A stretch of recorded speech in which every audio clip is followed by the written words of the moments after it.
Post phone అనే మాట Yemen నుంచి ఇక్కడ వినబడితే ఇంత ఊరట కలుగుతుందని నేను ఇప్పటివరకు అనుకోలేదు. నిమిష ప్రియ గారి ప్రాణాలు ఇవాళ తీసేవాళ్ళు, దాన్ని ఇవాళ ఆపి పుష్ చేశారు. And the execution of Nimisha Priya has been postponed with hectic parleys underway in Yemen in last-ditch effort to in fact save the nurse. మన క్లెరిక్ అబూబకర్ ముస్లియార్ గారు యెమెన్ లో ఉండే క్లెరిక్ షేక్ హబీబ్ ఒమర్ అనే వ్యక్తికి అర్ధరాత్రి కాల్ చేసి ఒక డిస్కషన్ నడిచి అది యెమెన్ ట్రైబల్ అథారిటీస్ వరకు వెళ్లి అక్కడి నుంచి యెమెన్ ప్రెసిడెంట్ వరకు వెళ్లి అక్కడి నుంచి కోర్టు వరకు వచ్చి రాత్రికి రాత్రి కోర్టు డెసిషన్ తీసుకుంది. కానీ దీని వెనకాల చాలా హస్తాలు ఉన్నాయి. ఇది ఇలా జరగడానికి, పోస్ట్పోన్మెంట్ అమల్లోకి రావడానికి ముఖ్యంగా షరియాలో చాలా మంది వ్యక్తులు రెస్పాన్సిబుల్ ఉన్నారు. అట్ ద సేమ్ టైం చాలా మలుపులతో కథ ముందుకు నడిచింది. ప్రతి ఒక్కటి చెప్తే జాగ్రత్తగా వినండి. డైరెక్ట్ గా పాయింట్ లోకి వచ్చేసిన Nimisha Priya July 16, 2025 date fix అయిపోయింది, లాక్ అయిపోయింది. ఇవాళ ఆవిడ ప్రాణం తీసేయాలి. యెమెన్ గవర్నమెంట్ క్యాపిటల్ పనిష్మెంట్ పడింది ఆవిడకి. కానీ నిన్న రాత్రంతా చాలా పెద్ద డిస్కషన్ నడిచింది. అది ఎవరెవరికైనా డౌట్ మీకు వస్తే తలాల్ అబ్దో మెహదీ అని ఈ నిమిషా ప్రియ ఎవరినైతే చంపిందో ఆ వ్యక్తి తమ్ముడు సుభాష్ చంద్రన్ అని. నిమిషా ప్రియ ఆవిడ లాయర్.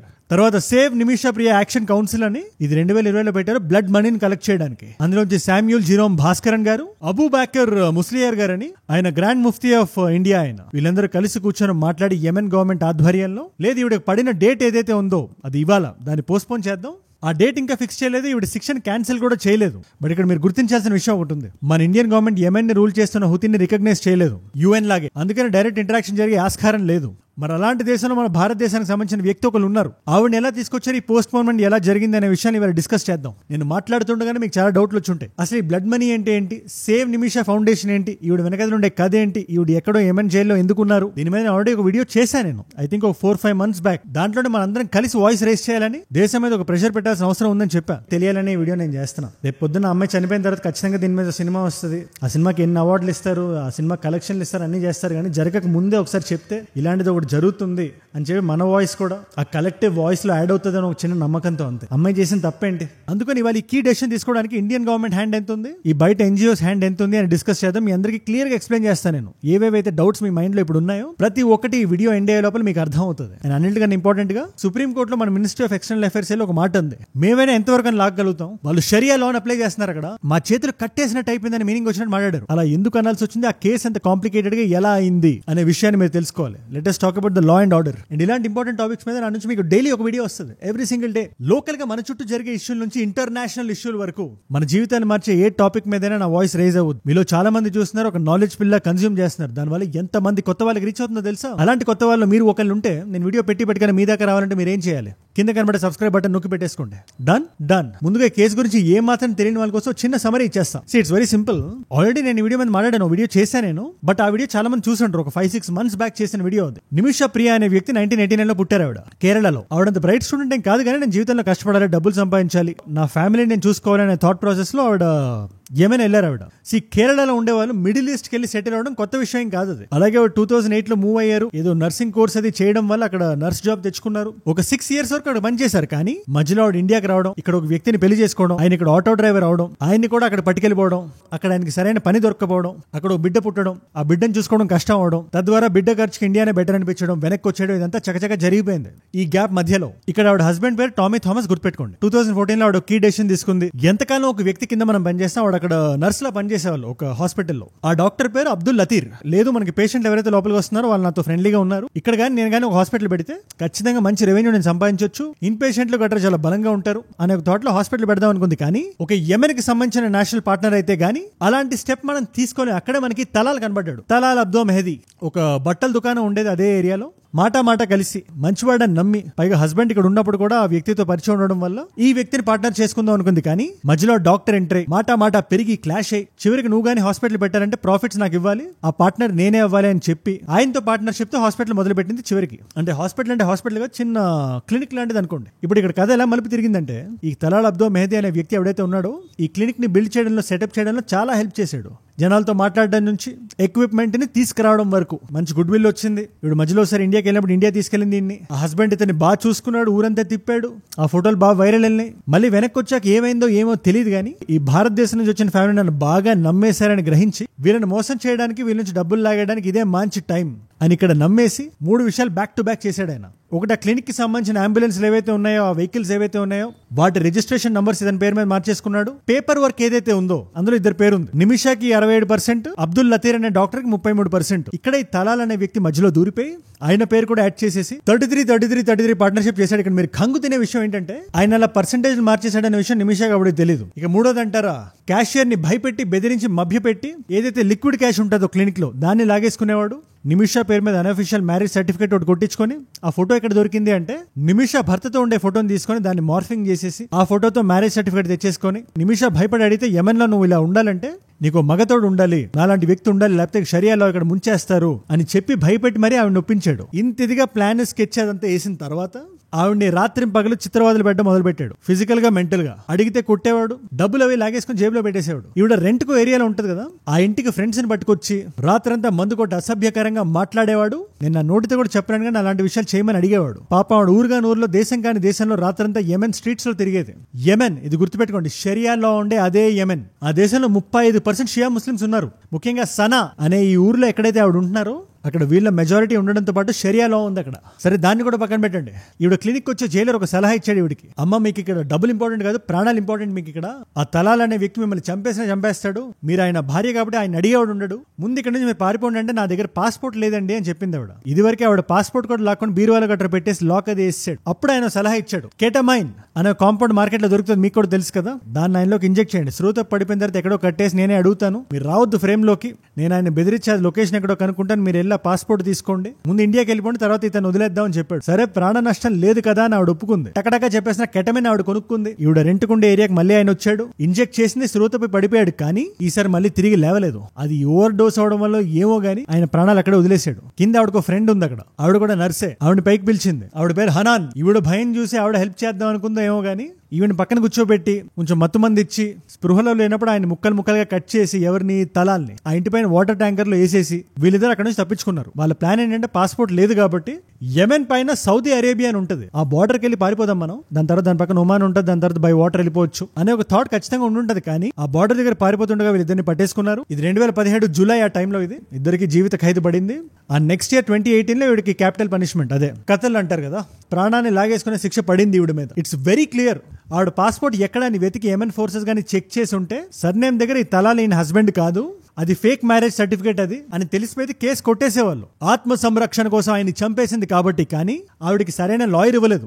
పైగా కోర్టులో డిస్కషన్లు అన్ని అరబిక్ లో నడిచాయి. ఆవిడకి అర్థమయ్యే భాష కాదది. ఆవిడకు ఇంటర్ప్రెటర్ ఇవ్వలేదు. అక్కడ రూల్ చేసింది హూతీస్, అదొక ఉగ్రవాదుల సంస్థది. ఇండియా డైరెక్ట్ గా డిప్లొమాటిక్ బ్యాక్ ఛానల్స్ ద్వారా వచ్చి ఎటువంటి సాయం చేయలేని పరిస్థితి. కొన్ని సంవత్సరాలు గడిచినాయి. ఇండియా సుప్రీంకోర్టుకు సంబంధించిన ఒక లాయర్, సుప్రీంకోర్టుకి సంబంధించిన ఒక అటార్నీ జనరల్ ఆర్ వెంకటరమణి గారు మాత్రం డైరెక్ట్ కాంటాక్ట్ మెయింటైన్ చేశారు. చాలా సంవత్సరాల వరకు ఎంతో ప్రయత్నించారు ఆవిడ. బట్ మనకి డిప్లొమాటిక్ కాంటాక్ట్ లేనప్పుడు మనం ఒక లెవెల్ దాకా వెళ్ళగలుగుతాం, దాన్ని మించి వెళ్ళలేం. మీకు చిన్న ఎగ్జాంపుల్ చెప్తా. ఇరాన్ తో మనకు కనెక్షన్ ఉంది. ఇరాన్ లో మనం చాబహార్ పోర్ట్ కడుతున్నాం. అక్కడ క్లెరిక్స్ అయిన ఇంకా సుప్రీం లీడర్ అయినా కూడా ఖమేనీ గారు కూడా మోదీ గారితో ఫ్రెండ్షిప్ మెయింటైన్ చేశారు. కానీ యెమెన్ తో మనకి ఎటువంటి సంబంధం లేదు. అందుకే కేసు చాలా కాంప్లికేటెడ్ అయిపోయింది. ఎనీవేస్, ఆ రోజైనా ఈ రోజైనా నిమిషా గారి ముందు రెండే దారులు ఉన్నాయి. ఒకటి అక్కడ షరియా చట్టాన్ని ఒప్పేసుకోవాలి, లేదా బ్లడ్ మనీ అంటే సో కాల్డ్ విక్టిమ్ ఎవరైతే ఈ నిమిషాన్ని హెరాస్ చేశాడో ఈ తలాల్ ఉన్నాడు కదా, ఆయన ఫ్యామిలీ మెంబర్స్ ఎవరైనా ముందుకు వచ్చి లేదు మాకు డబ్బులు ఇవ్వండి, పలానా అమౌంట్ మాకు ఇస్తే మేము మిమ్మల్ని క్షమించేస్తాం అంటే ఆ పలానా అమౌంట్ ఇవ్వాలి, ఆ అమౌంటే blood money. Sharia law, if the family of the victim is giving the pardon by receiving the blood money, the accused can be saved their life. ఇప్పుడు ఈ బ్లడ్ మనీని కూడగట్టడానికి సేవ్ నిమిషా ప్రియా ఫౌండేషన్ వచ్చింది. ఇన్ఫాక్ట్ యెమెన్ ప్రెసిడెంట్ ఒక ఆయన ఉన్నారు, ఆయన రషద్ అల్ అలీమి అని చెప్పి, ఆయన మొన్నటి దాకా ఒక స్టాండ్ చాలా క్లియర్ గా మెయింటైన్ చేశాడు. ఆయన నేను నమ్మట్లేదు, నిమిషా ఏం చెప్పినా నేను నమ్మే పరిస్థితిలో లేను, ఆవిడకి అనుకున్న రోజున ఎగ్జిక్యూషన్ జరగాలి అనే అదే వ్యక్తి ఇవాళ పోస్ట్పోన్ చేశాడు. దానికి ప్రైమరీ కారణాలు ఏంటి అనే డౌట్ మీకు వస్తే, మన ఇండియన్ గవర్నమెంట్ అయితే ఏ రోజు ఆ రోజు నుంచి ఈ రోజు వరకు నిమిషా ప్రియా అనే ఆవిడ కేసును వదలలేదు. ఎట్ ద సేమ్ టైం వాళ్ళ ఫ్యామిలీ మెంబర్ గానీ, అటార్నీ జనరల్ వెంకటరమణి గారు గానీ, ఆవిడ లాయర్ సుభాష్ గారు గానీ కంటిన్యూస్ గా ప్రూఫ్స్ అని ముందు పెట్టి ఫైట్ చేస్తూనే ఉన్నారు. బట్ ఈ షరియాలో అంటే ప్రూఫ్ల మీద నడవదు కదా, బ్లడ్ మనీ కావాలి వాళ్ళకి. మొన్నటిదాకా ఎటువంటి బ్లడ్ మనీ మాకు వద్దు అని అదే ఫ్యామిలీ ఇవాళ ముందుకు వచ్చి వాళ్ళ తమ్ముడు అన్నయ్య వచ్చి 8.6 కోట్లు మాకు కావాలి, ఇండియన్ అమౌంట్ లో చెప్తున్నా నేను, ఇస్తే వదిలేస్తామని చెప్పాడంట. ఆ డిస్కషన్ నడుస్తుంది, ఇంకా ఫైనల్ అమౌంట్ బయటకు రాలేదు. కానీ ఇప్పుడు ఈ డిస్కషన్ నడిచే వరకు ఈ ఎగ్జిక్యూషన్ ని వాయిదా వేయండి అని అబ్దుల్ మాలిక్ అల్ నయ్యాయా అనే ఒక ట్రైబల్ లీడర్ వెళ్ళి ఈ ప్రెసిడెంట్ తో మాట్లాడి సంతకం చేయించుకొని వచ్చాడు. ప్రస్తుతానికి వాయిదా పడింది. ఇక్కడ ప్రస్తుతానికి అనే పదాన్ని అండర్లైన్ చేసి పెట్టుకోండి. ఎనేలేట్ చేయలేదు, డిలే చేశారు అంతే. మీరే ఉంచుకోండి సార్, ఊరుగా నూరుకెళ్ళి దేశం కాని దేశం వెళ్ళి ఇలాంటి ఒక కేసులో ఇరుక్కొని వాళ్ళు మరణశిక్ష వేసి జైల్లో ఎదురు చూస్తూ మన తప్పు కాదు అని మనకు తెలిస్తే ఆ బాధ అలా ఇలా ఉండదు కదా. ఇవాళ నిమిష ప్రియ గారు అదే బాధను అనుభవిస్తున్నారు. అందుకోసమని మన భారతదేశం ఆవిడ వెనకాతల నిలబడాలి. దీని మీద మీరే ఉంటారు, నాకు కింద కామెంట్స్ లో ఖచ్చితంగా రాయండి. ప్రస్తుతానికి ధమార్ అనే ఏరియాలో యెమెన్ లో రాత్రంతా కూర్చొని డిస్కషన్లు నడిపి మరీ పోస్ట్పోన్ చేశారు. కానీ ఎన్ని రోజులను ఆపగలుగుతాం? అయినా సరిగ్గా ప్రూఫ్స్ చూడకుండా శిక్ష చేసే లా అదేం లా? అది నాకు అర్థం కాని విషయం. జస్ట్ గట్టిగా అనుకోని తలాల ఇంట్లో కానీ పైన కింద మొత్తం ఎతికితే ఆవిడ పాస్పోర్ట్ లో పేరు చెక్ చేయండి, మీ కేసు క్లోజ్ అయిపోతుంది. కానీ మనం చెయ్యం. నిర్దాక్షిణంగా ఒక ఆడపిల్ల ప్రాణాలు తీసేస్తాం. మనం చట్టం కదా చెప్తుంది మనకి. సరే ఇదంతా అయింది కదా, ప్రస్తుతానికి ఏంటి అనే డౌట్ మీకు వస్తే ఇప్పుడు ఇక్కడ 4 వ్యక్తుల చేతిలో ఇది ఉంది కంప్లీట్ గా. ఇప్పుడు ప్రైమరీగా మెహదీ అనేవాడి ఫ్యామిలీ వాళ్ళు దయతలిస్తే పర్లేదు, ఆ డబ్బులు మాకు ఇవ్వండి అని వాళ్ళు కనికరిస్తే ఇవాళకి ఒక $60,000 కూడగట్టారు ఈ సేవ్ నిమిష ప్రియ ఫౌండేషన్ వాళ్ళు. అంటే సుమారు 50 లక్షలు అనుకోండి. ఇదంతా కదా మన ఇండియన్ గవర్నమెంట్ డైరెక్ట్ గా డబ్బులు ఇచ్చేచ్చు కదా అనే డౌట్ మీకు వస్తే ఇక్కడ 2 విషయాలు ఉన్నాయి. ఒకటి, ఈ అమౌంట్ మాకు ఇవ్వండి అని నిర్దిష్టంగా ఫ్యామిలీ చెప్పలేదు. నిన్న కూడా 8.6 crores అని ఫ్లోట్ అవుతుంది, కానీ ఆ అమౌంట్ ఇస్తే మేము బ్యాక్ ఆఫ్ అయిపోతామని వాళ్ళు చెప్పలేదు. ఇకపోతే రెండోది, డైరెక్ట్ ఇంటరాక్షన్ లేదు. ఫస్ట్ ఆఫ్ ఆల్ అసలు హూతీస్ అనే వాళ్ళు మనం ఒక గవర్నమెంట్ కింద కన్సిడర్ చేయం కదా వాళ్ళని. అదొక రోగ్ ఉగ్రవాదుల గ్రూప్. అది బ్యాక్ ఛానల్స్ ద్వారా ఈ డబ్బులు కానీ మనం పంపిస్తే అది ఎక్స్టోర్షన్ కింద అయిపోతుంది. రేపు పొద్దున్న ఎవరైనా భారతీయ అటు సైడ్ వెళ్తుంటే పట్టేసుకొని లేదు మీరు మాకు డబ్బులు ఇవ్వండి అని అడిగినా అడగొచ్చు. ఆ భయం కూడా లోపల ఖచ్చితంగా ఉంటుంది. బట్ అగైన్ మెహదీ ఫ్యామిలీకి ఒక అమౌంట్ కావాలి, ఆ అమౌంట్ ఫౌండేషన్ లో కూడగట్టలేదు. ఆ విషయాన్ని వాళ్ళు అబ్జర్వ్ చేస్తున్నారు, కనికరం లేని మనుషుల్లో బిహేవ్ చేస్తున్నారు. వాళ్ళ అబ్బాయి తప్పుందని వాళ్ళకి తెలియకుండా ఉంటదంటారా? మీరే చెప్పండి ఒకసారి. లేదా రిలీజియస్ మీడియేటర్స్ ఎవరైతే మధ్యలో ఉన్నారో వాళ్ళు ఖచ్చితంగా సాయం చేయొచ్చు, ఆస్కారం ఉంది అట్లీస్ట్ నెగోషియేషన్ లెవెల్లో. మన ఇండియన్ గవర్నమెంట్ లీగల్ గా కొంచెం ప్రెషర్ పెడుతుంది, కానీ అట్లీస్ట్ కొంచెం వయా ఆఫ్ఘనిస్తాన్ వెళ్ళి మాట్లాడిద్దామని చూస్తుంది. కానీ యెమెన్ ట్రైబల్ అథారిటీస్ ఉన్నారు కదా, వాళ్ళ మాటే ఆఖరి మాట ఇక్కడ. సో చూడాలి ఇది ఎక్కడ వరకు వెళ్తుందో. సరే పోనీ ఇండియన్ జుడిషియల్ సిస్టమ్ ని పక్కన పెట్టండి. మీరు ICCPR చదవలేదా? మీరు international covenant on civil and political rights అని, అందులో ఆర్టికల్ 14 మనకి క్లియర్ గా చెప్తుంది. ఎవరైతే ఆ బాక్స్ లో నిలబడ్డారో ఆ వ్యక్తికి మీరు అరబిక్ లో చేస్తున్న లీగల్ ట్రైల్ అర్థం కావాలి, మీ భాష అర్థం కావాలి, ఇంటర్ప్రిటర్ ఉండాలి అని. ఎక్కడది? సరే యెమెనీ కాన్స్టిట్యూషన్ లోకి వెళ్దాం మనం ఒకసారి. మీ రాజ్యాంగంలో ఆర్టికల్ 10 ఏం చెప్తుంది? ఇంటర్ప్రిటర్ ఉండాలి కదా, భాషను కన్వర్ట్ చేసి చెప్పాలనే కదా. అది మీ షరియా లా అయినా ఆవిడకి అర్థం కాకుండా ఆవిడ అక్కడ నిలబెట్టి బోన్ లో ఇష్టం వచ్చింది మాట్లాడేసి ఆవిడ మీద శిక్ష చేసి ఇప్పుడు చచ్చిపోవడం ఎంతవరకు సమంజసం? అది ఇది మీరే చెప్పాలి నాకు. సరే దాన్ని పక్కన పెడితే యెమెనీ కోర్ట్స్ లో ఆడవాళ్ళకి మగవాళ్ళకి ఒకే రకంగా చట్టాలు వర్తిస్తాయా? సిస్టమిక్ డిస్క్రిమినేషన్ ఉండదని మీరు నమ్ముతున్నారా? అలా నమ్మితే మీరు అమాయకులు అంతే. ఆవిడ మీద డిస్క్రిమినేషన్ నడిచింది ఒక ఆడపిల్ల అవడం వల్ల, అది కూడా భారతదేశానికి సంబంధించిన ఆడపిల్ల అవడం వల్ల ఆవిడ ఈ రోజు ఆ శిక్షను ఫేస్ చేస్తుంది. సరే దాన్ని కూడా పక్కన పెట్టండి. ఇంటర్నేషనల్ హ్యూమన్ రైట్స్ లా ఏం చెప్తుంది మనకి? చంపాలి అనే ఉద్దేశం లేకుండా చంపితే దానికి క్యాపిటల్ పనిష్మెంట్ ఉండకూడదని చెప్తుందా లేదా? మొత్తం ఈ కేసులో అది ఇంకా సెల్ఫ్ డిఫెన్స్. ఆవిడ ప్రాణాలు రిస్క్ లో ఉన్నాయి. యెమెన్ లో ఆయన బ్లాక్ మెయిల్ ని తట్టుకుంటూ తప్పక చేసిన పని అది. ఇవన్నీ ఇంటర్నేషనల్ ఫోరమ్స్ గుర్తించి మరి ఆ కేసు వెనక్కి తీసుకునేలా చేయాలి. ఆవిడ భారతదేశానికి వెనక్కి వాపస్ రావాలి. అదైతే నేను భగవంతుడిని కోరుకుంటున్నాను. ఎందుకంటే పోస్ట్పోన్మెంట్ అంటే అది టెంపరీ. ఇవాళ కాకపోతే రేపు ఆవిడ ప్రాణాన్ని తీసేసుకుంటారు. అండ్ ఏ ప్రాణం ఎవడబ్బ సొత్తు కాదు. ఈ విషయాన్ని నేను చాలా బలంగా నమ్ముతా లోపల నుంచి. అండ్ వన్ మోర్ థింగ్, ఈ ఎంటైర్ ఇష్యూలో నేను ఏమైనా మిస్ అయ్యానని మీకు అనిపిస్తే కింద ఖచ్చితంగా కామెంట్స్ లో రాయండి. Let me know down. దీని మీద నేను ఒక్కనే మాట్లాడడం కాదు, మనందరం మాట్లాడాలి. ఇప్పుడు వచ్చింది మనకి టెంపరీ రిలీఫ్ మాత్రమే.